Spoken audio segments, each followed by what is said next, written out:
who, gosh, for some reason I seem to have lost the page.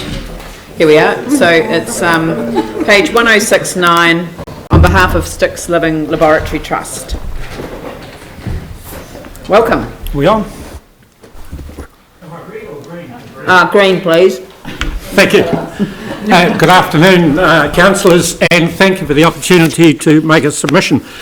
I'm joined by Nick Moody and Rosalie, who are supporters of the trust, members of the trust, and there are actually another couple of people who are going to come along, but because we've brought the timetable forward, they may well turn up later and you may get this again because I wasn't able to contact them. So very briefly, I'm going to outline what the Styx Living Laboratory Trust is, how it contributes to what the City Council is trying to do, and then conclude with our final submission, which is simply to reinstate some funding that was originally set out in the plan and has since been cancelled. I think it's important to start by explaining the Styx Living Laboratory Trust. So the Christchurch City Council set up late last century, if I could say, a document called Vision 2000 to 2040, the Styx. So this is a City Council initiative. And there are 5 visions set out in that document, and a trust was set up to achieve Vision 3. And I won't go into all the detail of that, but the trust consists of a group of volunteers who are doing the work of the Christchurch City Council initiative, that is Vision 2000 to 2040, and to achieve certain outcomes for the Styx. The trust has got 2 parts. We've got some trustees and we've got a board of management, and we're just going through a refreshment of membership of those, and we've got a lot of new members, a lot of new interest, and that's all very much on track. We've got now participation from the community board and some local residents. The trust also has memoranda of understanding with the University of Canterbury, Lincoln, ARA, NIWA and Environment Canterbury. So we're pretty well linked in to organisations which can contribute to achieving that vision. Our activities are things like once a month water quality monitoring, once a month bird monitoring. We run programs like Summer in the Styx. We're just starting to plan next year's. So we're just generally in touch with the community through those activities, and that's how we have volunteers doing the work. We also make submissions on matters affecting the Styx, and as more and more people live in the catchment, like the Preston subdivision, they are encouraging us to make submissions to, again, I come back and emphasise the vision. One of the specific parts of the vision is the planting, what is called restoration sites, the Styx Mill Conservation Reserve, the Janet Stewart Reserve, the Redwood Springs Reserve, the Brooklands Lagoon and Smacks Creek. So for 20 years now, there has been planting in those areas, and we as volunteers contribute to that. Actually, tomorrow there is a planting day being organised by Zealandia Nurseries, but the trust provides a lot of manpower for that sort of thing. So in simple terms, that's the background to it. Simple terms, there was something like $300,000 originally set out for planting. That, as I understand it, I found it a little difficult to work through the document, but as I understand it, that has been deleted, and our submission is that that should be reinstated. Nick, do you want to add? Nick is the next generation of freshwater enthusiasts coming forward, so I'll just give Nick the opportunity to contribute. Oh, thanks, Rex. Pleasure to be here. You might recognise me from the talk I gave from ECAN. It's my pollution prevention advisor hat on, but today I'm here in a voluntary capacity as a board member from the Styx Living Laboratory Trust. Just to support what Rex is saying, the Styx is healthier than the urban rivers, the Avon and the Heathcote at the moment. because it's on the edge of the city in a rural environment. But as the city is growing out to envelop the Styx River, we need to invest in the protection of the river now so that it does not end up as polluted as the Avon and the Heathcote rivers.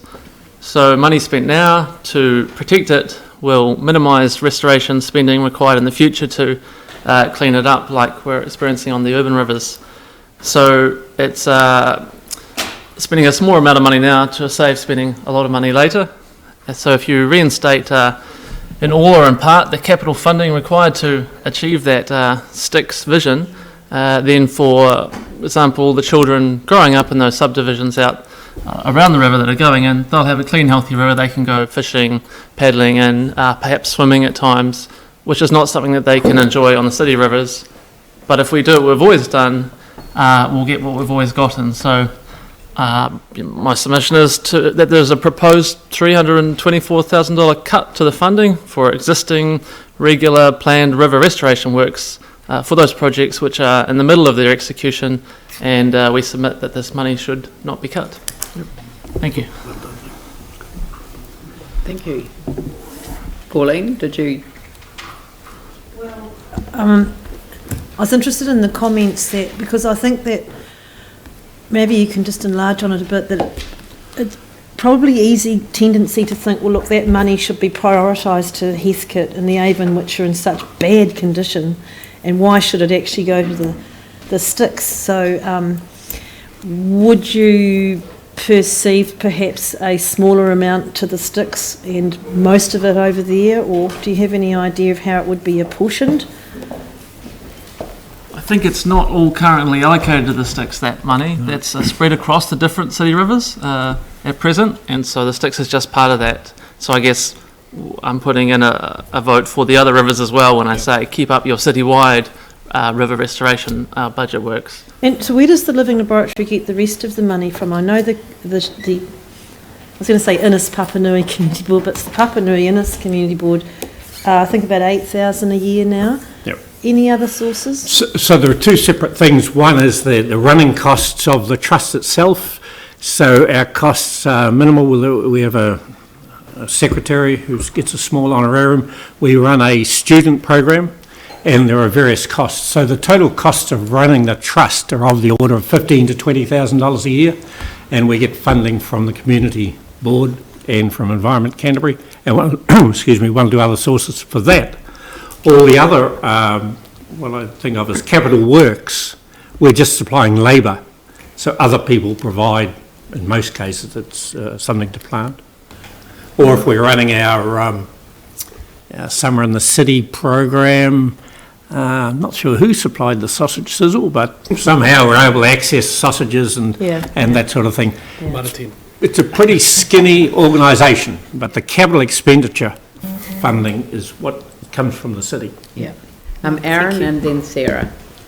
That figure, that 324 to be hopefully reinstated was across the city. I think Anthony was saying yesterday, and in your submission, Rex, you've got the Kapitahi, which is the actual name of the river. It's been wrongly gazetted, is 96k and the Styx was 61, were the two amounts for the plantings. And then up in, yesterday we saw in Hereward Park, which is where the pump station is, where the work's been done for 80,000 people in Christchurch, their drinking water comes from. There's a 25-year-old planting there of the trees, and that's amazing now. So that's what we'll see further down once we're lucky enough to hopefully continue this program. So in round figures then you've got the remainder of about 170,000 which would be going not on those Styx plantings but indeed on the other rivers, I believe. So that kind of answers the question about what about the other rivers. This is a program you do across. And that's a planting budget only, and it's really, like you say, it's semi-rural out there, so it's a lot easier to do a lot more planting there than you can around the Avon and Heathcote anyway, I'm assuming. Would that be correct? That's correct. Yeah. Sarah? Here we go.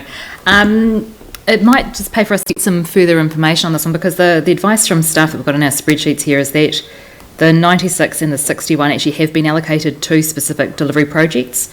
One has been to project 485 Styx Mill Conservation Reserve.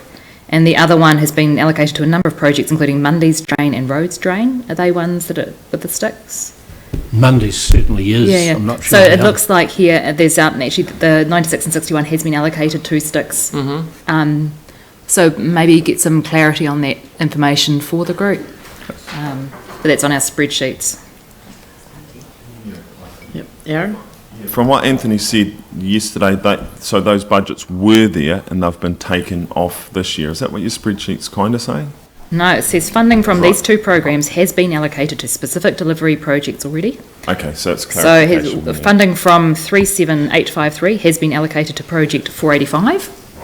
So they're both being allocated to Styx projects, but they might be showing differently in the project IDs. So if we can get some clarity over that for the group, because it would be great if those fundings That would were be still being tremendous, absolutely. yes. But that's the advice that's on our spreadsheet on page 45 of 81. Thank you. Well, I may have misunderstood the document, but anyway, it's a good opportunity for us to explain what the Styx Living Laboratory Trust is and what we're doing on behalf. Does it have detail about spending for other urban rivers there?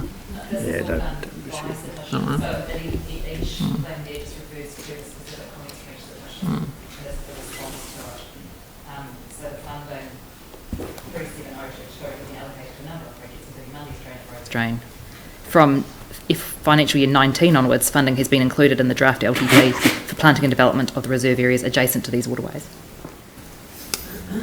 I'm just going to email all of the councillors the link to the Styx website, because it's fascinating. It's got a lot of the research, it's got a lot of the detail about the history and geology, the fauna.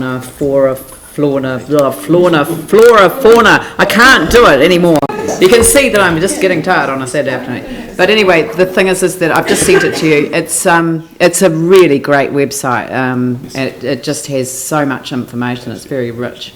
So and it sounds like that the tiki tour that the community board did in that area, well, 2 community boards, 3, well worth probably doing something like that again with the whole of the council, because it just sounds like such an amazing trip.